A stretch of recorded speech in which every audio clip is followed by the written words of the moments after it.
It's time to get your morning started with the news you need to know. News update. This is what's trending with DJ and PK. Hashtag Utah Jazz. Defensively, their cutting had us spinning like a top the entire game, and it resulted in a lot of catch-and-shoot threes. Credit to Golden State. You know, they played with a ton of energy and force. We looked slow, sloppy, run down. That's how you get a result like that. There's Will Hardy on why the Jazz gave up 140 points. Bad even by their standards, and they give up the most points in the league. They're the worst team defensively, and that was a bad night. 140, 124, unless you want a lottery pick, and then I guess it's a good night, PK. Yeah, it's amazing how it's a bad night when the other team shoots the ball well. Yeah, well, the other team shoots the ball well because they got guys wide freaking open. I mean, the Warriors are going to shoot the ball well when they're that wide open. And layups, just strolling in there for layups, one after another. They're not going to miss layups. But I go to the threes. The threes are wide open. I mean, they're the two steps late to close out on everybody. And the Warriors were just a ball hawk defensively, and the Jazz got a bunch of contested threes. They were better defensively, and they shoot wide open threes better than the Jazz do. So the combination of both things. I agree. There wasn't a lick of intensity in the second half of that game. I don't both think there teams was in just, the first half. You're probably right about that. Both teams just coasted the President finish. Kerr never even stood up once. No, and at one point they cut to him, and somebody says something over his shoulder, and he's just They knew they had the game. Yeah. Everybody knows what it's about. Yep. And you're expecting something different? Yeah, some nights I get something different. That's 17 games over 130 points. You were expecting something different last night. No, I expected the Warriors to win. I don't know if I expected 140. I thought it would be more competitive and more intense just because the Jazz played their guys. I mean, Markkanen played, Nurkic played, Keontae played. Those are the three guys that they sit when they're intentionally trying to lose. When those guys are sitting, defensive ball hawks, Yeah. man. They are stoppers. They're right there. Those guys, they could have replaced Jordan, Pippen, and Rodman. On the defensive intensity. They really couldn't, but we all appreciate your overstatement. But it makes them bigger. I mean, when they run the tiny lineup out there and everybody's running around at 6'7" or whatever. What difference does it make if you're shooting threes, what size you are? It's easier to shoot over guys. Even if they close out on you, if you're 3 or 4 inches taller than a guy, it's easier to close out. They don't have to play the 3-guard lineup. But they were coasting. But there's 34 of these to go, and then we can move on.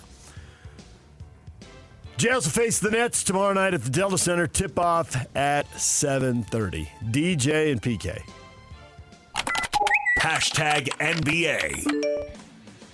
Well, it's been 2 or 3 years of speculation, but the Bucks are finally beginning to listen to trade proposals centered around moving superstar Giannis Antetokounmpo ahead of the NBA trade deadline next week. No guarantee he'll be moved. This might drag on into the summer. In the offseason, people might have a little more cap room, and going into the draft, they'll know who has the best draft picks and who doesn't. But Giannis apparently ready to move on. Do you think it matters at this point, or do you think he's no longer elite, top 2 or 3 player in the game? So, I mean, you answered your own question, right? Well, there. I think the history of his career says he is, but I don't know that he is now. Well, I mean, he's called him superstar. Well, he's been an MVP and a champion, so I don't mind calling him a superstar. Okay. But I don't know that he plays at a superstar level in the playoffs anymore. So you call him a superstar, but you don't know if he's a superstar. Yeah, well, Magic Johnson's a superstar and he doesn't play anymore. So, yes, you get to a superstar level. You know what I'm getting at. Just move on. You do, too. I know what you think you're getting at, but either you're a superstar now. I don't care if Oscar Robertson was a superstar. We understand that. But that doesn't make him a super. I'm talking about now. Is he a superstar player? Because a superstar player requires a certain amount of return. Is he a superstar or not? At this point, if I were trading for him, I would treat him like he's the second best player on the championship team, because I don't think he's the best player on a championship team. Neither do I. Anymore. So that's why I wouldn't call him a superstar, man. You got all caught up in how to call him a superstar or whatever. Either you're a superstar or you're not. I don't think he is. Rockets starting center Steven Adams, season-ending surgery on his left ankle. All done. Now, he's a superstar. More time for Capella. He's actually the backup, but... You just called him starting center. My gosh, I've had enough of you. You just said Houston starting center. I did. And now you just said he's a backup. You call him a superstar, but he's not a superstar. Your whole emphasis today is to drive me nuts. I finally figured it out. I could live with that. Right. That is your intention. You're mixing and matching words because you know I'm a wordsmith, and you are. Why don't you just? Oh my gosh! It's a stupid positionless basketball, and him and Sengun and Oh, you just said more time for Capella. He's not even on the team. Sengun. You said more time for Capella. He's the third string guy, and now he's going to get one. We've gone from starter to back up to third string. This is awesome. Steven Adams started 11 of his 32 games. He's a sometime starter. There, fine. A part-time starter? Yeah. Okay, part-time starter. So am I. Clint Capella's going to have to play more. And Boston Celtics star Jason Tatum said he has not made a decision on whether he will return from his torn Achilles tendon to play this season or if he's going to opt to sit out and resume playing come the start of next season. When are you really healthy? When can you really cut loose in a game? Not think about it and it can respond. No idea. Well, I think that would be an individual thing, right? Yeah, I would assume so. DJ and PK. Hashtag college basketball. Boys. Down go the Wyoming Cowboys. Utah State blowing them out 94-62 at home. The Aggies in control at halftime. That was an easy win, PK. Now they set themselves up for San Diego State. Big game with the first place Aztecs on the weekend. I'm just going to have to defer to you. You do the Aggie podcast, man. You know way more. Scotty G and I, wherever you get YouTube, whatever. Yeah. Podcast world is crowded. Yeah, there it is. San Diego State also won. They crushed Colorado State at home. So those two got easy W's at home to set themselves up for the big game on Saturday morning, actually, 11 a.m. Well, I think the question that needs to be answered, is this a multiple bid league? What do you think? I don't know. You're the expert, not me. No. Because if it's a multiple bid league, then that game isn't as big as you want to make it out to be. It's usually a multiple bid league. I assumed it was this year, but I don't think anybody's clinched anything yet. It's 17-3. The Aggies, they could lose games and not make the tournament. I hadn't really considered. Doubt about it. Yeah, I hadn't really considered that. It's more, can you get the resume? And this would be a big time win. San Diego State's probably set up a little better because of the way their schedule. They played Arizona and Michigan. That's going to pump up their numbers big time, even though they lost those games. Because if it's a one-bid league... Then it's all about the tournament? Yeah. Yeah. Exactly. DJ and PK. Hashtag NFL. I don't understand it. I mean, I was with them every day. If he's not a first ballot Hall of Famer, there's really no coach that should ever be a first ballot Hall of Famer, which is completely ridiculous because people deserve it. And he's incredible. There's no coach I'd ever want to play for. I'd rather play for. If I'm picking one coach to go out there to win a Super Bowl, give me one season, I'm taking Bill Belichick. So that's enough said. There's nothing outside of that. Again, when it comes down to votes and popularity and all that, then welcome to the world of voting. And you may as well go, try out for the Oscars or whatever and, get a big panel to tell you if you're good or not. That's Tom Brady and Bill Belichick not making the Pro Football Hall of Fame in his first try. Well, that's first world problems, but at the same time, anytime you introduce judges, I agree with him. The Oscars, I couldn't tell you any Oscar winner of anything. I couldn't pay less attention to that. But, that's what you get. When it's some form of vote. Stuff's going to happen. Right. That's why I'm always turned off with sports when it's voting.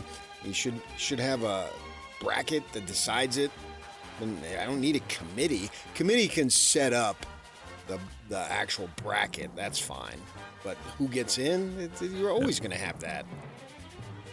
And I've seen more voters talk about now, hey, I think Roger Craig should be in, but if Roger Craig's near the end of his eligibility and I have a limited number of votes, even if I think there's a bunch of people who should get in, I'm going to vote for Roger Craig, and the people are just starting out, I'm like, well, I'll try to pick them up next year. So Roger sounds like a flawed process. Gets better as he draws nearer to the end. That doesn't make any sense. I agree with that, but that goes back to your point about voting, and that the people who are voting are like, this hasn't made any sense, and that guy has to get in, whoever that guy is. I used Roger Craig as an example because that's what I saw used, and he was on the ballot this time. When you say that guy, that makes me nervous. That brings me back to the Caleb rep when the coach told you that guy, and you said that guy. And I have anxiety when you say that guy. Don't do that. That guy is a starting center and a superstar. Say this guy. This guy? I feel better. Woo! I feel better right there. Yeah, that's not my goal this morning, so that guy. I think it's your goal every morning. You're trying to drive me out. We all know it. According to reports, oh boy, former New York Giants quarterback Eli Manning did not receive enough votes for induction in his second year of eligibility for the Hall of Fame. Manning, two-time Super Bowl champion turned broadcaster, obviously. So now we got to worry about second year of eligibility guys, too. Yeah, it's why I don't sleep at night. And all these multimillionaires who aren't getting the flowers on top of their money. Mm-hmm. Exactly. Patriots listed Drake May as questionable ahead of their first practices for the Super Bowl. Throwing shoulder, banged up. That's a technical medical term. Banged up. Some low-grade separation. What's he got? Team is monitoring his reps. Uh-oh, he's on a pitch count. He's on a pitch count. Does that give you agita? That ought to. You've heard quarterbacks on pitch counts. That's not usually a good hand thing. Off. You can monitor your reps or just hand off. Broncos quarterback Bo Nix said he felt terrible, very helpless watching his team lose Sunday's AFC Championship game just days after his surgery to repair a fractured right ankle. But he said his long-term health, no concerns. Nick said the doctor told him his recovery would be 4 to 6 weeks, and then he can start training again. No fears of the injury impacting his play going forward. Great news. DJ and PK. #golf. PGA Tours at Torrey Pines this week for the Farmers Insurance Open. Brooks Koepka will tee it up for the first time after rejoining the PGA Tour in recent weeks. And, of course, the news breaking yesterday, Patrick Reed is going to rejoin the tour. That's still a few months away, but later this summer, he'll be out. August 26th. Yeah. I thought Koepka was not till August. Now he's playing today? Yep. Tony Finau, Patrick Fishburne in the field at Torrey Pines. So Finau's 0 for 2 on the cuts. A slow start. Think more of these LIV guys are coming back? It's just when their contract's up now? Play out the contract on the LIV Tour and then come back? Or Well, you think some of them I don't know. re-ups? There's so many no-name dudes there. Of the big name guys who won majors, Yeah. that we care about. Right. I wondered what you thought John Rahm, and you read a lot of golf stuff that I don't read, so I don't know if you'd seen something on Rahm. I didn't know if you'd seen something on I see no reason for DeChambeau. those types of players to play over there. Right. It's like last night. Last night, I could have found more intensity at the local rec than I would have had in the Delta Center. It's just that last night looked like an exhibition. It almost looked like a borderline All-Star game. And that's essentially what you're getting in the LIV. Where is the intensity? Where is the purpose beyond simply playing golf for the love of playing golf, which is awesome. Right. But we're used to seeing a little more. You're trying to compete for history. You're not going to find it on the LIV. You're going to find it exclusively on the PGA. And this is the way it is. DJ and PK. #NHL. I like our trajectory right now. I like the way we play. I like the way we're progressing. I don't want to look too far ahead or too far back. Just want to stay in the moment, stay in the present. And that will be a hell of a game in Carolina, tough opponent. So let's make sure tomorrow we have a good rest and get ready. That's a swing game. We win that. That's a hell of a trip. There's the head coach, Andre Tourney. They've already taken 4 points. How about 5 or 6? How about it? Hell of a trip. I mean, anytime I leave home, my whole goal is to have a hell of a trip. Right? Doesn't matter if you're going down the street or to I another meant time out of zone. state. If I'm going on a trip, I want it to be a hell of a trip, right? Who don't? Once you hit I-15, no excuses. Hell of a Or trip. the friendly skies. Yeah. Or don't come home. Yeah, exactly. I'm going south. I'm going north. I'm going east. I'm going west. I got it covered. You can't go any other way. I want it to be a hell of a trip. And so the Bear laying it out there. They win tonight. That'd be a hell of a trip. That's a fact. And good for them, man. They got some mojo going. And string it out. For this team, there's nothing wrong with peaking in March. Because if you peak in March, and they're going to have most of February off, that's why I didn't say that. But even if you peak now, maybe now's a little too early, but continue it, because if you get in the playoff and lose the first round, they'll spin it as a success. Because nobody said, we want to win in the playoffs. Maybe they did, and I didn't hear it, but the whole stated goal was, we want to get to the playoffs. So if that's your stated goal, which has been the stated goal now, if you get there, obviously you want to win, but if you don't, you still met your stated goal. Stack up the points. It doesn't matter when. The postseason beckons. Carolina tonight, that's a division leader, good team. Yeah, so was the last game. Yep. And if I had to bet today, I'd say yes, they're in. Yeah, well, the last game was the defending Cup champs, but not the first-place team. The last loss, Tampa Bay, was a first-place team. That was still a heck of a...